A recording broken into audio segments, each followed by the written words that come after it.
আমার প্রশ্নটা barrister advocate শিশির মনির ভাইকে একটা বর্তায় যে উনি যে দিরাই সাল্লার যে স্বাস্থ্য কেন্দ্রতে উনি গিয়েছিলেন, গিয়ে দেখলেন এখানে কুকুর বসা আছে, নিচে কুকুর ঘুমিয়ে আছে।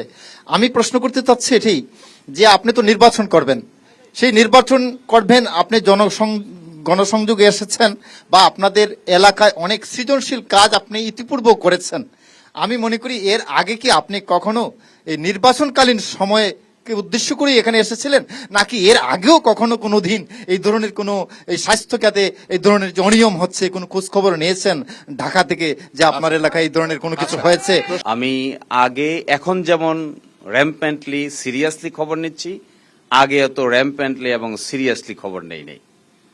এবং আগেও আমি এসে দীর্ঘ এক সময় ছিল যখন আমি বাড়িতে আসতে পারতাম না, আমি আমার নিজের বাড়িতেও যেতে পারি নাই। দীর্ঘ এক সময় ছিল যে সময় আমি আমার বাড়ির পাশের ঈদগার মসজিদে ঈদের নামাজ পর্যন্ত পড়তে পারি নাই। কিন্তু তারপরেও আমি রিমোটলি খবর নেওয়ার চেষ্টা করেছি যতটুকু সম্ভব ছিল। আপনার concern is right, you have asked a very specific and a very to the point question, and I give you thank you for your question.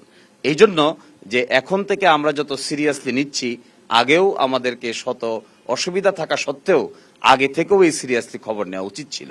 কিন্তু এখন আমি মনে করি যা পাস্ট হয়ে গেছেই, পিছনে তো আমরা ফিরে যেতে পারবো না। What is our design is to look forward, is to carry forward our design and activities. এখন যেহেতু অপরচুনিটি আসছে, এখন যদি আমরা করতে না পারি, এটা হবে আমাদের জীবনের সবচাইতে বড় ব্যর্থতা। আচ্ছা।